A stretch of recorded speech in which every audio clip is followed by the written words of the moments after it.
Hello everyone, welcome back to my channel. আমার অনির পাপা বলে যে আমি নাকি আমার মায়ের মতো মাংস রান্না করতেই পারি না। তাই আজকের চিকেন রেসিপিটা আমি মায়ের কাছ থেকে শিখে এসে বানাবো। তার জন্য ভিডিওটা শেষ পর্যন্ত দেখতে থাকুন।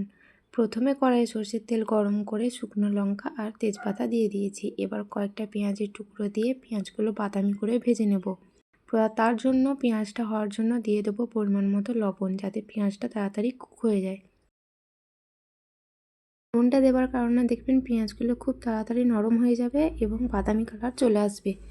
এবার দিয়ে দেবো চিকেনগুলো দিয়ে চিকেনগুলো ভেজে নেব। কোনো রকম আদা রসুন ছাড়া বাদ দিয়ে চিকেনটা আগে ভেজে নিয়েছি।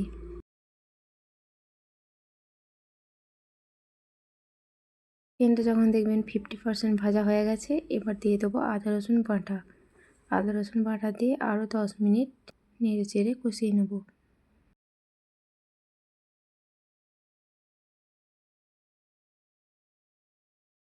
এবার মশলাটা ভিজিয়ে রাখবো। এবার অন্য একটা পাত্রে হলুদ গুঁড়ো, লঙ্কার গুঁড়ো আর জিরে গুঁড়ো পরিমাণ মতো দিয়ে পরিমাণ মতো জল দিয়ে মশলাটা ভিজিয়ে রাখবো।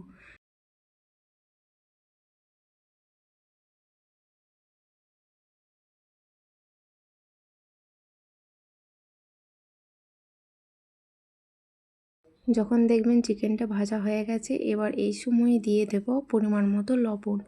রান্নার প্রথমেই লবণ দিতে নেই, রান্নার মাঝে লবণ দিতে হয়। এগুলো আমি মায়ের কাছ থেকে শিখেছি স্টেপ বাই স্টেপ। তার জন্য পুরো ভিডিওটা দেখতে থাকুন। এবার এই মশলাটা এর মধ্যে অ্যাড করে দেব। মশলা ভেজানো জলটা দিয়ে চিকেনটা 10 মিনিট কষিয়ে নেব।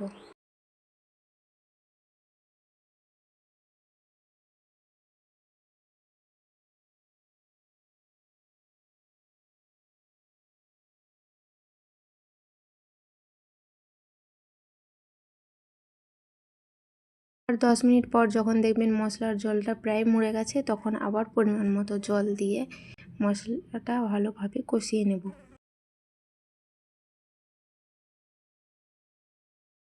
এইভাবে অল্প অল্প করে জল দিয়ে চিকেনটা কষাবো।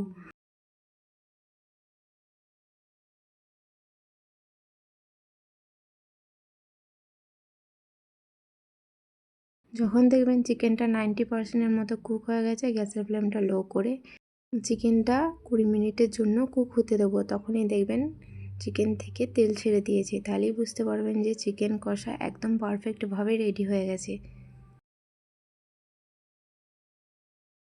এবার কিছুক্ষণ নাড়াচাড়া করে নামিয়ে নিন। ব্যাস, তাহলেই রেডি চিকেন কষা। আমি যতবার রান্না করি এই মায়ের মতো রান্নার স্বাদটা কোনোভাবেই আনতে পারি না। তাই এই রেসিপিটা আমি মায়ের কাছ থেকে স্টেপ বাই স্টেপ ফলো করে তৈরি করেছি। ভিডিওটা ভালো লাগলে অবশ্যই সাবস্ক্রাইব করবেন। আজকের মতো এই পর্যন্তই। দেখা হচ্ছে নেক্সট ভিডিওতে। টাটা।